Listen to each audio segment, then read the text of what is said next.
So welcome to another question and answer class for Upholstery, BroadwayUpholsterySchool.com.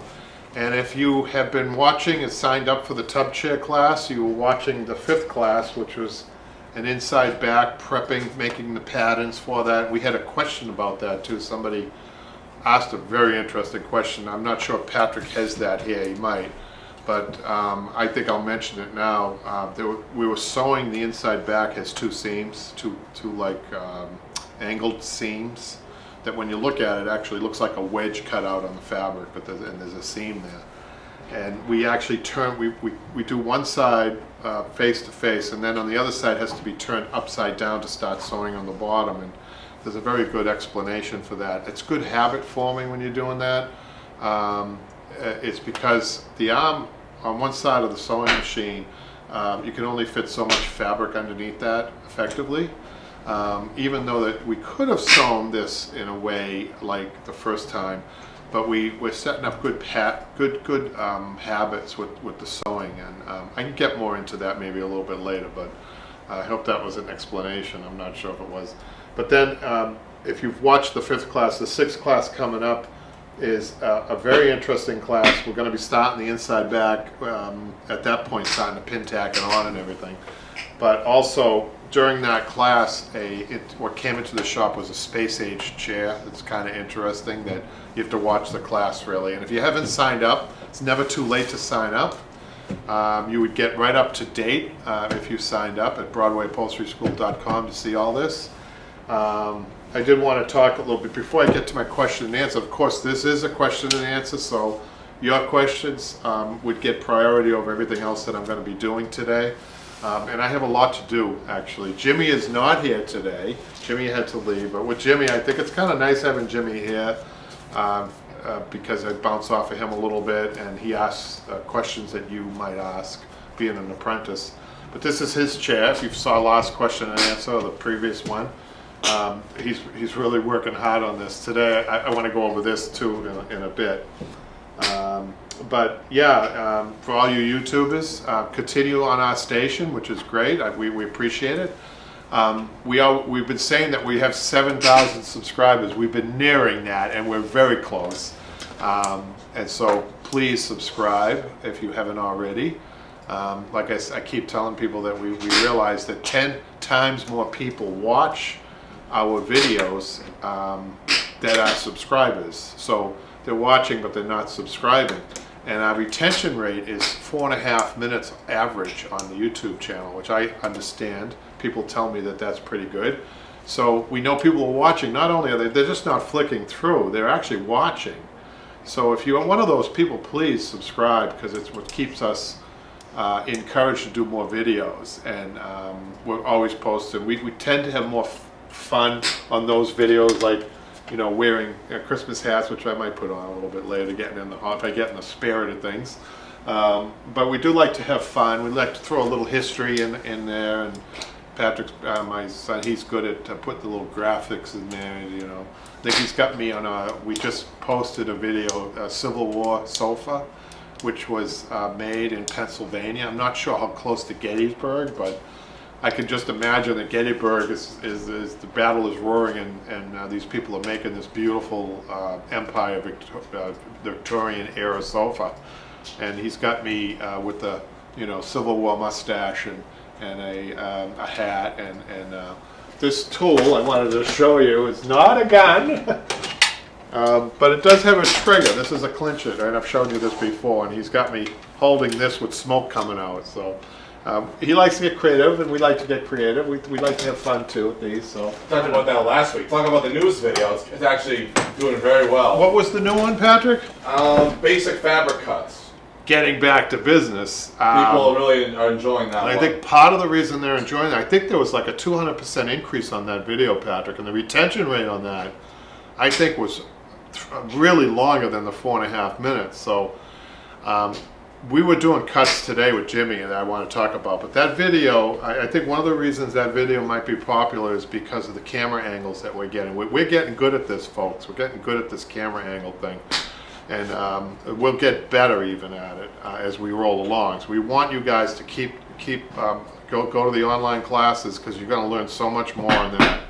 we were talking today with Jimmy about this chair, which I might talk about now, just about how much there is to learn. And what I did want to mention about the online classes is that you guys are getting better value than we anticipated. I mean, I'm glad we're giving you the value. But originally, we set these up for 6 weeks. But we're finding that even on a chair like this, when I looked at this chair, I said, oh, that's not even 6 weeks. Even I miscalculated the amount of work that was in this chair and the amount of learning that goes in this chair. So watch this coming up. This is called, I think we called this the Arts and Crafts, Queen Anne Arts and Crafts chair or something like that. This is a very different style chair. There's a lot of little problems with this chair as far as an upholstery goes. Do we have any questions and answers before I blab myself? Okay. Anybody out there has a question, please, feel free. But on this chair, we were working on this today with Jimmy, and he was doing the seat part of this. We're not completely done on the seat, but there's speaking of cuts, not only are sometimes the cuts a little hard to see, but the order of the cuts and when to cut is also part of the problem of cutting fabric. Like, for instance, I just want to show you on this one. This was a fitted seat, okay? It's a fitted seat. It has a loose cushion that goes on top. It has a seam. This has a deck seam. It's attached on the back. It's folded under and stapled on the back. But the cuts on this, speaking of cuts, right? So the order of things was that we had to stitch this down. We pull this over and get this tight and then cut this. And then over here, this has to be, make sure you're well, pin tacked in order to make these cuts. And these are angled cuts like this. And there's a seam, a mitered seam that comes down here. There was a lot on the seat on this. So we got it to a point where I'm almost satisfied with it. There's a couple more. We're going to add piping on the bottom. But today, sometimes I do this professionally, and I would advise you guys to do it too. If you're working a long time on one particular part of a chair or sofa or anything else, you can skip. This is a separate back, so it had nothing to do with the seat. So what we did today for Jimmy, because there was a lot of work, he was an hour on this. We jumped to the inside back just to splash more color on his chair, just to give him a little bit of a boost of confidence, because he's in few weeks on this. So you're getting the value. Originally we said 6 weeks. We priced the classes at 6 weeks, but now they're running 9 weeks. And I think the tub chair, how long is the tub chair, Patrick? Was that 9 weeks? That's 9. So you're getting like 1/3 more. Is that right? My math. You're getting more value, and what that means is in each show, and we're hearing back from this, Patrick. We're hearing back from people who are saying, can't believe what we're learning in these classes. So the YouTube is fantastic. We love that. But I mentioned this before. I'll mention it again. When I'm doing a YouTube video, I'm not doing it on purpose, but I'm not showing or speaking all of what there is to learn. But I am with my apprentice. I always seem to, they ask the right questions. So you're going to learn so much more with them. And I think also you're at ease with the class too. I hope we want to hear back about that. If we can improve on the classes somehow, feel free to give us your advice for those who are taking the class. And for those who are watching this question and answer, if you haven't looked into it, go onto the website and take a look at BroadwayUpholsteryschool.com. I think Patrick's going to put that up now, or at some point, right, Patrick? Going to show you the website. We've worked on it to get it a little bit easier. In the beginning, we're working out all the kinks. Just get people to use it more user friendly. So working on that, and I think we got it pretty good. But I do want to talk about again about cuts. As a teacher for many years, the biggest thing about the hardest thing for people are the cuts. Because I think a lot of it is a little anxiety because they put all this money into the fabric, and one miscut and it could cost you some money in time and material. So I'd like to talk a little bit about Jimmy's chair. The other thing I want to mention about Jimmy's chair, actually I'm going to show you a little piece of the fabric, the back side of the fabric. So when you pick fabric out, most people pick fabric out because color, they go with color, and sometimes fail, but they never think about workability. Okay, I want to show you this fabric has pretty flowers on this side. The flowers are made with cotton, thread that runs through, and it looks like this. The problem with that is fabric tightens in a way that makes it hard to cut out and especially to sew. So when you cut it, you get all these little cotton fibers, and I just want to show you that when you cut this fabric down, I'm going to cut this down to piping size, and I noticed this today. It was driving me crazy. I tried to make piping with this, and I wasn't too happy. Hold on a second. So, when you're cutting piping, you're cutting it down, 2 inches or so. So I just want to show you. You see how it starts to roll on you, and then if you cut it this way, if you're not on a salvage, it's even worse. I'll show you. It tends to just roll up on you, and then it rolls side to side like this. So I really had trouble even doing the piping, and I'll show you the piping that I did. So Jimmy's chair, even though he's a student, we try to have the student do as much as possible. The student may not do the cushion on this chair. That's how hard the fabric is. So we might have.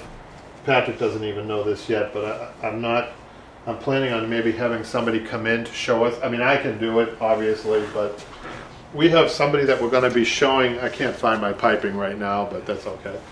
We have somebody that's going to be showing. Bernice is going to be coming on board on the website, and she's going to be doing a lot of slip covering. And we were talking today about what the difference between cutting a slip cover to a chair and cutting upholstery to a chair. Big difference, because slip covering just kind of lays on the top and you cut around things, and if you do that in upholstery, you're always going to make mistakes. So it always has to be prepped much firmer with pin tacking, and we were talking about that today. So it's different, and it's much more on the sewing machine tutorials, a little bit less on the bench like this. And Bernice, just to let you know, I'm really excited that Bernice has agreed to these. I think we're going to get at least 12 videos out of her. I think she is probably the best. Well, she's very well known in the industry as somebody that's an innovator. What that means with her is that she has been able to speed up the process. She has a technique that I think you guys are going to you're not going to believe. I think her background is a mathematician, so she's going to show you techniques. She's a very good teacher too. She's not going to overload you guys. But I can't wait for these to get up. So I mean, it's going to be a little bit of a process with these, but they're probably going to be shorter. I don't see them taking as long as the upholstery. They're going to be shorter videos, maybe 2 or 3. We don't know right yet what their teaching speed is right now, but I suspect they're going to be shorter classes. So I do see the piping I want to show you that I cut for this and how difficult time I had.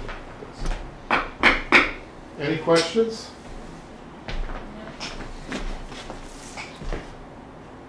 Okay. Usually we get the questions towards the end of the hour, but if anybody has a question, feel free. Related to upholstery, of course. So I wanted to show you after I sewed the piping and how rolled up the fabric gets. That's only going to make it harder for the next thing I have to do on this, which is like a boxing that goes over this. Now I will try to trim this up and maybe even serge the ends just to neaten it up to make it a little easier for us. But this is just one of the challenges. The biggest challenge though for the beginner on this with the sewing is that your needle's going to catch all these little threads, and it's going to be a constant battle of jamming the machine. And that's why this is not the best fabric to learn on. Okay, I mean problem solve on, yeah, but not to learn on. So just going to put this aside. I'm going to go to our questions right now, and then I do have a project if I get to it. It's a slip seat, but it's a faux leather, I'm not looking forward to do this live on camera, by the way, because I know I'm going to struggle with it, but that's okay. We'll see if I can get through it. Faux leather on a slip seat with these little cutouts on the back. It's a pullover. It's not sewn. So we'll see what happens if I get to it. So I'm just going to pull Jimmy's chair, put Jimmy's chair down for now. By the way, the other problem with Jimmy's chair, he picked a fabric that's dark colored, right? That's hard to see your cuts. He picked a fabric that was floral. He picked a fabric that's hard to sew. And so I guess those three things really are enough. But he's doing a really remarkable job for somebody, that's just starting. I'm gonna put this down. That's what you get with good instruction. I'm not patting myself on the back or anything like that, but I do believe that we're offering really top-notch instruction at BroadwayUpholsterySchool.com and also on the YouTube channel. So put that down, put this over here, and we're going to get to our questions, internet questions. I like this first question. Oh, by the way, I wanted to mention the Broadway Upholstery School, the member. We have a new member. Is that a member section on the website, Patrick? Well, it's an easier way to find once you sign up for a class. People were confused about that, so now it has its own area. It should be a lot less confusion. Okay. I'm showing that right now. So let's get to some of the questions. And I can talk over. I know Patrick's showing the website now, but that's fine. So El Chipo, he says, can I ask what the benefit is to putting the down in the envelope you made versus mixing it with the feathers? So I'm trying to understand this question, but I think it's related to the content of that envelope, to what is actually used is feather and down in that envelope. So down comes from this part of the goose right here, which is more the feathery part with hardly any stem, if a stem at all. And the feathers is the stem portion, or the rest of the goose. And the stems, some of these stems can be like needles. So when you see down coming out of a coat or a cushion, it's the feathers that are coming out, not the down. The down will never come out because it doesn't have that stem. So you might say, well, if that's the case, why don't they use 100% down? There's no such thing as 100% down that I know of. I bet somebody will probably say, Google it right now and find it, maybe for coats, but not in the upholstery business. So the best that I don't use, by the way, is 80% down and 20% feather. That's the best mix you can possibly get. But guess what? It doesn't have the same, it's not the proper mix for everything that I do. I use a 50% down, 50% feather mix because you need some body. The feathers provide the body. The down provides the comfort and the warmth, but the two of those together are just the proper mix. When you go too far the other way with the down, you get something that is like air. It doesn't hold up. The body's not there. So you need body, a cushion. So normally, what he's talking about, El Chipo's talking about the envelope around either a foam cushion or a spring cushion that's inside. More specifically, it's a Marshall unit that they call it. But there's a lot more going on to these cushions than just a spring and an envelope down. There's actually a construction within it with the foam or the spring. But the proper ingredients on these cushions is so important. If you're off a little bit on one thing, I could tell, immediately if there's a problem. So it's like a recipe. All of upholstery, I guess, is like that. It's like getting a recipe for a nice cake. You need to follow the ingredients. If you don't, you're going to have something that doesn't taste as good. I think of my favorite show, Everyone Loves Raymond, with that girl Deborah, who is not a great cook, or Ellie Mae on Beverly Hillbillies. One thing missing, and you have something that nobody wants to eat. It's the same thing in upholstery, anyhow. I don't know if that's a great analogy, but I said it, so that's it. Do we have any questions? Maybe I'm answering all the questions. What do you think? Yes. Okay, so Joseph Soto, he says on the basic fabric cut, he says very nice, thank you. I like the comments. And Janine, who I believe is signed up for the tub chair class, she said, just checked and so excited that this episode is up now and on my own online classes. Excellent value in these classes. Thank you, Janine, for recognizing that. So Janine she just watched tub chair class number 5, which went up, I think, Monday night. We gave a sneak peek I think Janine asked that really good question. Maybe this is it. Let's see. Janine asked. I love Janine's questions. She's a good student and a study. Wow, she really is. I bet Janine, you could write a book about this already. I know she's. I wonder where Janine is on her upholstery career. Is she still in the apprentice mode? Is she a journeyman? I suspect she's more journeyman now, approaching being a professional. People ask me, how long does it take to be a professional upholsterer? I'd say 12 years. To be where you're completely on your own, you can answer all your own questions, you don't have to Google anything, right? Before, we didn't have Google before. I mean, we just had to make mistakes, a lot of mistakes, when we were learning.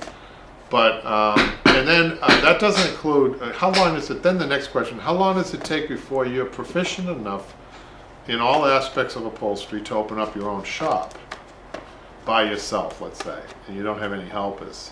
So you can open up an upholstery shop with basic knowledge if you had proper help, if you hired proper help, and you were a good representation of that, the fine work that came out. But on your own, I would say some people are never ready for that, and they always work for somebody else for their whole careers, because you also have to be a good businessman, right, or businesswoman, so keep that in mind. But I would say that to be properly schooled in all aspects, the sewing, the cutting, the applying, the cushions, all that, I'd say at least between 15 and 20 years before you can really effectively open up your own shop. I mean, to do everything, that's to do everything by yourself, okay? But Janine asked this question, great video. I love the idea now she's talking about the basic fabric cuts, and I think we're going to do more of these videos because we got such a great response to this. She says, great video, I love the idea of visualizing what you want the fabric to do after you cut it. So I think what I'm showing in that video is, a space behind, like in space, behind the post, and trying to not all the time, but in that particular video, the fabric needs to come evenly together out in space, okay? But you have to visualize that first. So Janine, I could tell that she's a visual learner with her liking that. But you have to see the video to know what I'm talking about, and that's up now on the YouTube. And then she goes on to say, this was an epiphany for me. Wow. I'm glad I'm providing epiphanies out there. I think that's great. This is why, she goes on, this is why your upholstery videos are the best for both beginners and more advanced alike. Because you can explain in several different ways and have tips that work for different types of learners. Thank you. I tell you, this is probably the best compliment you can get as a teacher. And Janine, I really appreciate that. If you're watching, feel free to ask questions or comment. But I think that's probably the best compliment. I think last week Janine was in her car, wasn't she, Patrick? That was Erica. Somebody else, Erica, was in her car listening. But Janine, thank you. I really do love that comment. I think I have a lot of experience teaching. I don't know if people realize, I might have mentioned it before, but I taught in different areas. One of them was I taught 4 years in a shop with people with mental disabilities, and my job was as upholstery instructor was to teach them upholstery. And I think that made me a better teacher because I definitely got different types of learners, very intelligent, different types of learners, and some of the difficulties needed me to slow down my teaching and to break down the steps And that's why I wanted to mention, as far as breaking down the steps, the only reason I could make that book, I did that book that's available on the website, because I was able to break down the steps into almost tenths, each step into 10, and present that to somebody that was maybe having a difficult time learning. So I think that made me better, but I needed to adjust too to advanced learners like Janine. And so her saying that I present it both ways, I could be sounding long-winded when I do that, but if you can understand, I'm doing that I'm trying to do that for everybody, okay, for the whole audience. And Janine, it's very, very perceptive that she picked up on that. I really appreciate that. Thank you, Janine. Feel free to call me, contact me in one of these videos anytime you want. So we get same thing. Wow, this basic fabric cut. We got a lot of replies for this. Robert says great information. So I like that too. To provide as much information as I can to make it your upholstery as easy as I can, as I can present it. So Joseph asked another question again on the basic fabric cuts. Wow. I'm really learning a little bit about what people want here. He says, that's cool. I have a question. What PSI, that's pounds per square inch, do you recommend having for an air compressor? I'm buying one that has a 90 to 100 PSI. Well, you could buy a compressor that they use out in construction that has 10,000 PSI. I wouldn't advise that, but you can turn it all the way down to 80. I mean, in this case, 90 would be too much. 90 to 100 is too much. So what would happen, I have mine goes up to 110 or 120, whatever is downstairs. If I were to put this up to 90, the staples would blow through some of the fabric. So 80 is proper. And keep in mind too, the safety features, the safety factor. You get something going 90 to 100 PSI, that's a lot. You need to be really careful with that. But it will blow through fabric, staple, so be careful of that too. So 80, some people get down to 70. 70 won't go through like hardwoods. So 80 seems to be the proper, it's really specific, isn't it? 80 in upholstery seems to be proper. Probably hear back from people that might disagree with that, but that's what I use. So Janine is commenting on stuffing a cushion cheaply and effectively. So as upholsterers, we are wanting to preserve the life of a piece of furniture as long as possible. That's one of our goals, right? Like the Civil War sofa. Somebody pointed out 1863. That's been, how many years is that? Like 150 years. Is that right? Yeah, 160. 160-year-old piece of furniture that I'm still upholstering. And by the way, it came out great. I'm not sure if Patrick has a picture of that. But we delivered it to the house. I had to actually upholster the outside back in the house to put it together. It wasn't going to go out of the house in one piece. So let me explain what I did. If you go onto the YouTube channel and you go onto that Civil War sofa, you see it in two pieces. I had to take the back off. It's just screwed on to get it out of the house. And I upholstered the main body here and the back, the inside back, at the shop. Then delivered both pieces back to the house. It was a really tricky delivery. It was up a second floor, and there was a light that we had to take off. We had to take the door off. All this to avoid upholstering this in the house, which is always a difficult task. I was so happy that I could get it out of the house. She had a crane take it in. Cranes these days in the Boston area, let me tell you something. I don't think I would have done the job because it's very expensive to do that. I mean, they probably would charge you about $1,200 each time. One to take it in, one to take it out. So I didn't even charge her for pickup and delivery. She was right here in town. So I think she got great value and did a great, terrific job. It went together really well in the house, and I was really, the customer's really happy. She gave me a nice box of candy, which doesn't always happen. I was happy about that too. Told her she made my day by giving me a box of candy. So that's that one. Janine again says, going back and watching some videos again to check if we use the same or different methods. Great tips here, thank you. Now that's interesting. I'm going to tell you something. I use different teaching methods depending on who I'm teaching, like I mentioned before. So we have two students. We have Jimmy and we have Michelle. Two different learners, really. Totally different learners. Two great people, but two learning styles.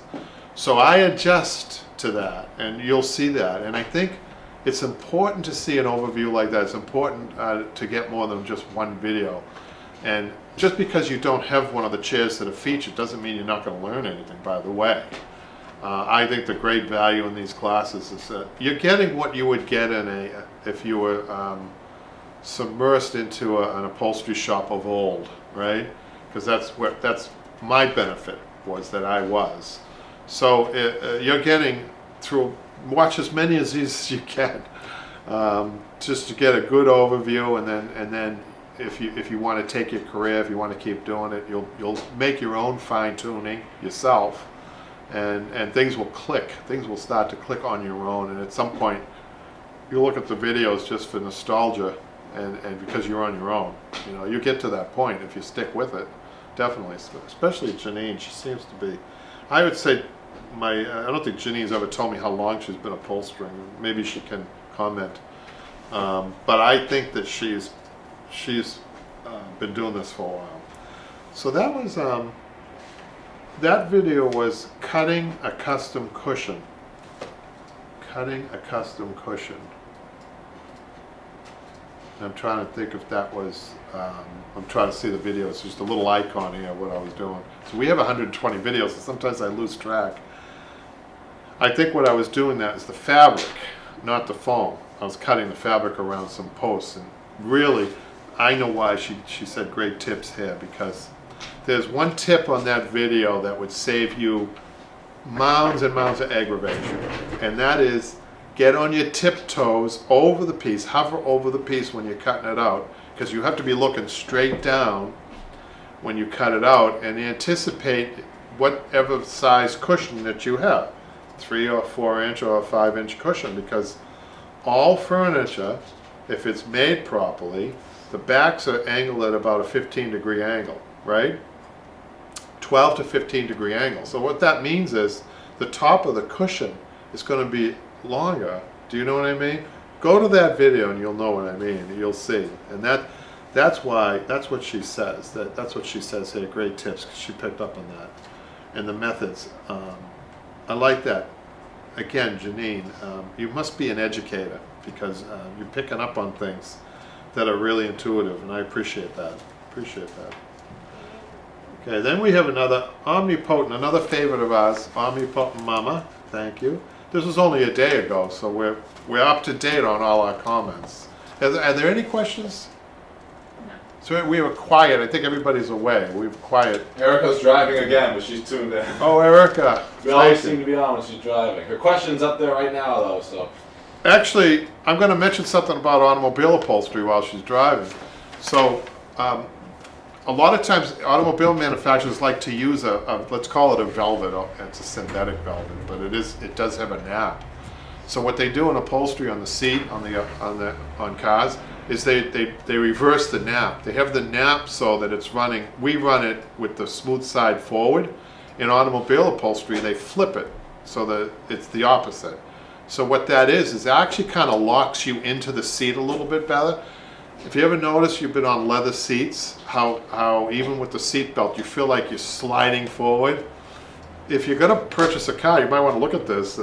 If you're going to want to lock yourself into the seat a little bit better, you go with the velvet seats with the nap turn the other way. I just thought I'd mention that. So Omnipotent Mama says, and she's commenting on another basic fabric cut, Patrick. Right. We got most of our comments were about that one video, so we need to remember this, because there's a lot more cutting. I think in one of our videos, this is another thing I wanted to mention, the online classes. We have we were doing, especially in Michelle's class for some reason, because she was more independent, I think. We were doing a lot of side stuff, which is even more value, I think. And one of them was cutting a Martha Washington chair. That's one of the hardest cuts, most bizarre cuts that you'll ever do in upholstery, Martha Washington chair, the front arm of a Martha Washington chair. So again, the value is there for those classes. So she says, every time I watch one of these videos of yours, it helps develop my skill even more. Just a tip that I have found useful for me, I have some very sharp small scissors with a long nose to help make some precise cuts as I get closer to the posts and need to cut more to release tension. That's great. She's developed her own. She's got two scissors. She's like a surgeon. I wonder if she has a nurse handing her the scissors as she's upholstering. That would be kind of neat, wouldn't it, Patrick? To have an overhead light, one of those big lights like on an operating table, and she's got an assistant handing her different scissors as she's performing the operation on the upholstered chair. That brings up a story. I've had doctors take my classes, and I had one of my doctor friends said that I asked, why do you like upholstery so much? And she said, because the patients don't scream at me. I said, yeah, but the customers do. But I had another plastic surgeon. He was a plastic surgeon who took my class. And he was getting really frustrated one day. I said, what's wrong? You're a doctor. You should be able to do this. No, I didn't say that. I was more sensitive because I knew he was struggling with the chair. And he said to me, he put his fist on the table. And he said, skin is much easier to work than fabric. I said, why? He said, skin stretches 10 times more than a fabric does. And it stretches every way you want. He said, fabric doesn't do that, does it? No, it doesn't. So, and I've had nurses, we've had engineers, we had nuclear physicists take the class. It's funny, the upholstery tends to even things out a lot. What I mean by that is it doesn't matter your educational level. It tends to even out. Because you have degrees, it doesn't mean you're going to be a better upholsterer for some reason, or vice versa. But whatever. So I'm going to go on and read what she says. I have found it too difficult to do using the large scissors, like all the time, exclusively. She's not using her scissors for cutting fabric, for cutting the cuts exclusively. She's using this for one purpose, and then when it's finer cuts, she goes back with another scissors, a smaller scissors. Then she says, these are scissors found in any local sewing or craft store. I love the tip of drawing a square to show where the cut should be. Thanks for another excellent video. And thank you for commenting. Boy, like I said, I think we got a great retention rate on that video. And I was looking at the stats on that. It's funny that before the show started, I was impressed by that. So we're gonna have to do more of those. All right. So we got another question here, or a comment. Lynn says, a great video, extremely helpful. And that's again the basic fabric cuts. So do we have any questions at all this segment? I know Erica's driving. She usually has some good questions, and the holidays coming up. I think some people are away, that's fine. But I think I'm gonna go to this project. I'm kind of putting this off right now. Well, you could talk about that. Is mention our Q&A schedule for the new year, Which is it's going to be every Thursday. Yeah, we took a survey of people, and I think Thursday was the day that most people said would be a better day, right? Right. So today being Friday, we know it usually gets busy for people on a Friday. So we are going to in the new year commit to Thursdays. So we've been kind of floating back and forth. I think we even did a couple of Saturdays, didn't we, Patrick? Yeah. Kind of testing the waters to see where we're at. You know, don't forget to tell your friends about these classes where we can handle, the volume that we can handle is much greater. You know, we can handle a greater volume. And trust me, we get all to all your questions. In the future, we'd like to see the question and we'd like to see, we'll do the comments on a question and answer, and then just have questions come in. You know, that's what we prefer for the question and answer. That's why we do it, you know, because unless we're answering all your questions in these videos, but we're able to handle, I think, Patrick, a much larger volume on these classes. So please, you know, tell your friends about these if you like them so much. And, you know, the other thing I want to say is that the kit, I want to go back to the kit that's available. Janine, I think you're in a position, and maybe Erica, and maybe Omnipotent Mama, I think one of the same, maybe one of the That's Erica. Erica. Erica, I think you guys might be ready to teach a class with your friends, you know, and you could do that with the kit. Have everybody do their own footstool. I really do think that it's a great way, especially if you're thinking about this as a career or even advancing your hobby or taking jobs from your friends or whatever. The kit, I think, would be a fantastic way to open up doors or to network. These classes are so much fun. You're seeing the one-on-one classes, not, you know, but we're going to be filming. Hopefully we have a class that we're going to show you with 5 or 6 people coming up. Are we going to do that, Patrick? I think we're going to do that. I think we'd like to do that. I don't know what format we're going to use, where we're going to present it, but we have a lot of fun in these classes. So the kit would be a great tool to use if you're interested in doing these classes yourself. So I think I'm done here with these questions and answers. I'll put these over here. And here's the one I'm reluctant to do, but let's see what we can do on this. The first thing I'm going to do is I'm going to clean up my table a little bit. I got some loose tacks left over from Jimmy. We didn't clean his table. Let's talk to Jimmy about that, Patrick. So I don't trust my eyes when I look for tacks or staples on a table, because all you need is one tack. When you turn the fabric over, there's one here. I actually check it. I actually check every square inch. Watch what I do. Take all my tools away, and I'm going to go like so.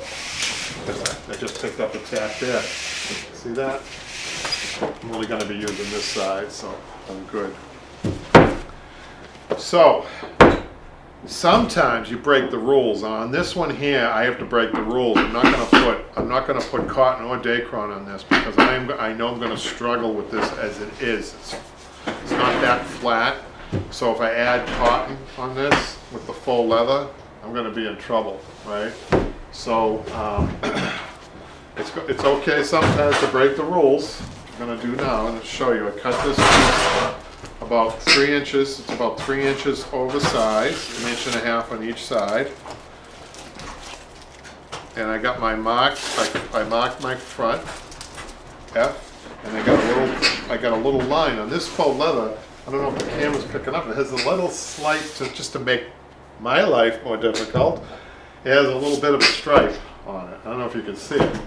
So I picked, and I don't have much fabric, which is another problem. I picked the white stripe. Okay, so I got that. I'm going to line this up. I'm going to try to, when I do this, I got the front of the slip seat looking at me. Got the front of my fabric.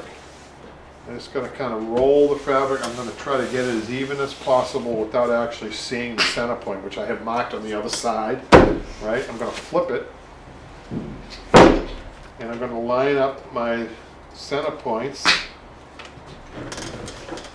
to my line that I already have indicating center right there. And then I'm going to take if you had pin tacks, you'd be pin tacking this. I'm going to pin staple this, meaning I'm turning my gun sideways. And just making the staple go halfway in if I can. Right? Okay, and then I'm going to get my center point here.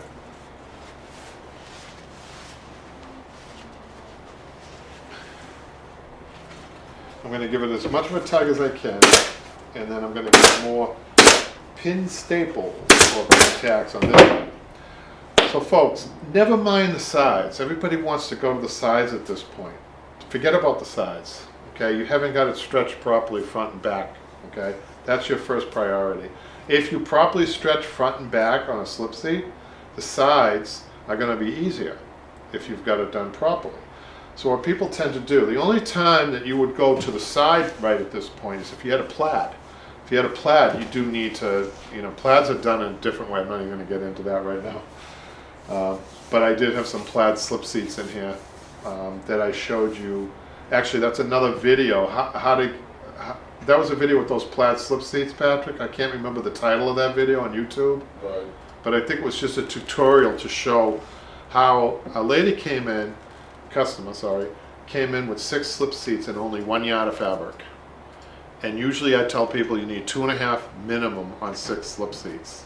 But I actually got the job done on 1 yard of fabric, if you can believe it. Now, they were a little smaller slip seats, so I was able to split the 1 yard down the middle, and it was a plaid too. And on 2 of them, it's called reversing. I think that's the name of the video. It's called reversing fabric.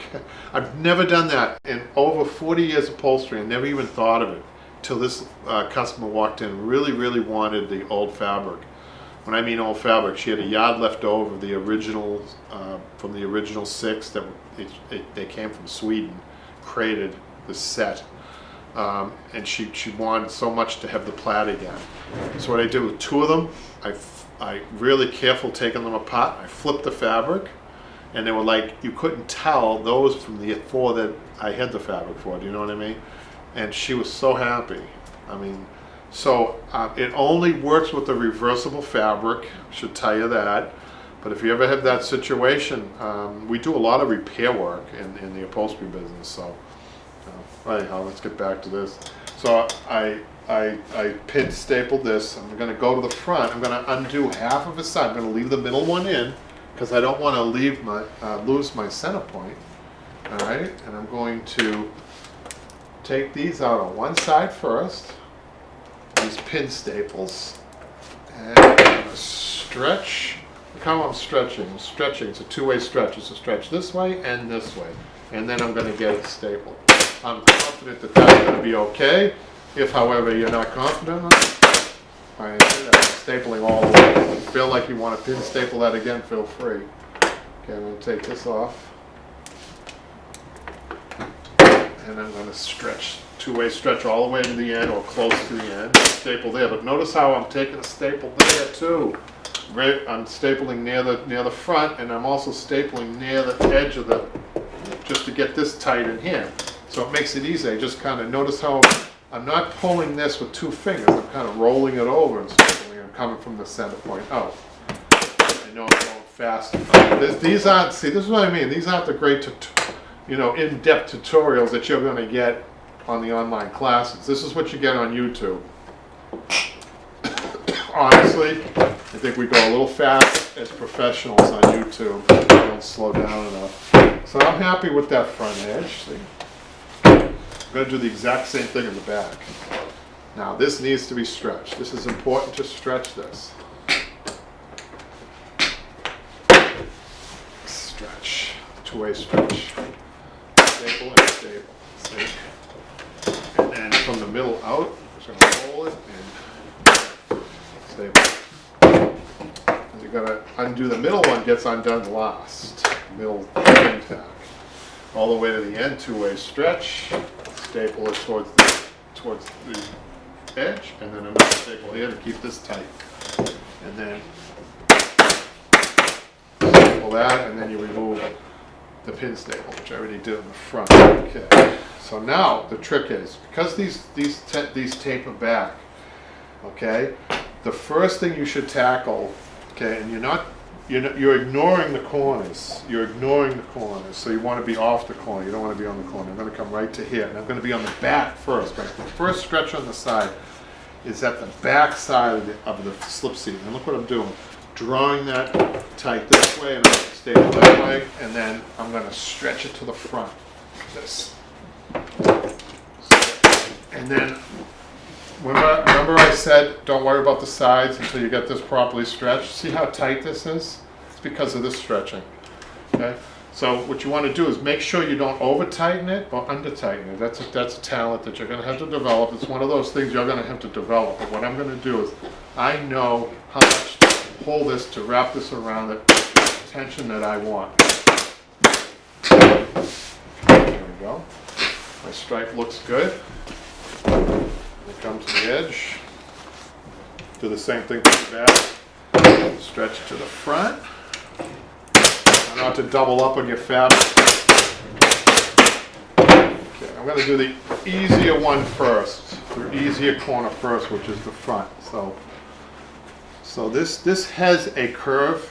So the rule of thumb on a curve usually is that you get 2 pleats like so. So what you do is when you get 2 pleats, you go the middle first, get that stretch, and get your staple sizes like that. And then hopefully we can just do this without, no, we're going to have to cut this. We want to get a little bit of this bulk out of the way. It's too much bulk. This is a very heavy fabric. So I'm going to cut this out. And then I'm going to pleat this in the front like so. Try to hide that pleat like that.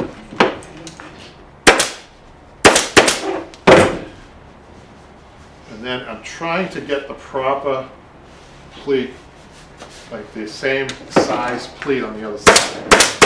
You can't have one pleat that's smaller than the other. Okay, that looks good. Come this way. I'm saving the harder part for last, which is the back one. I'm not sure how that's going to go. That's what I was dreading. Live on YouTube. Watch the guy screw up, right? Or struggle. Alright.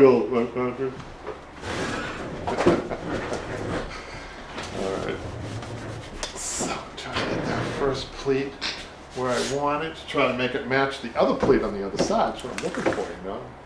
And like I said, look at that, man, I ran out of staples. No, goodness. It was fine. Good at that.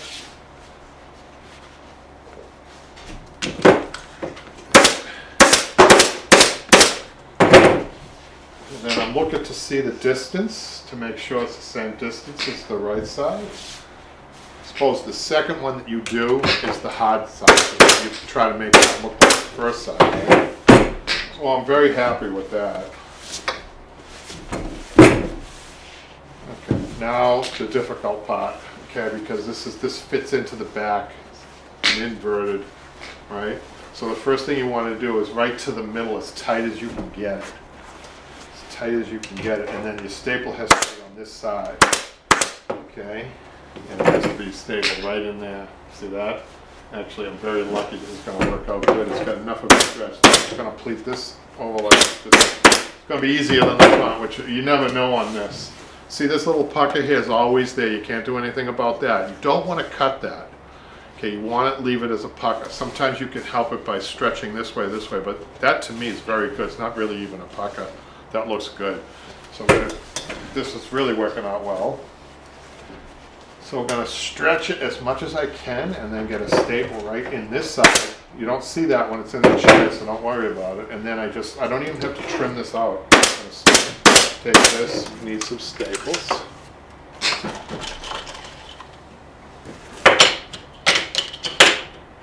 Almost done.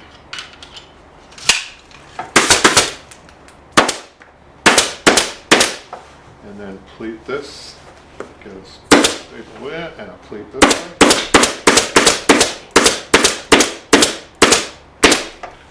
And then trim up.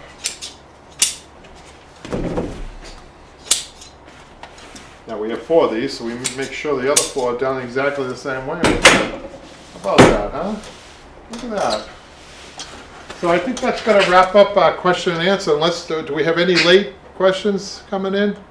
Do I have any late questions? So thus ends another question and answer. I hope you guys are enjoying the tub chair, and look for other features coming on the website. We have a lot up there now. Please check it out, BroadwayUpholsteryschool.com. And thank you to all you YouTubers out there. Thank you very much. We'll see you next time.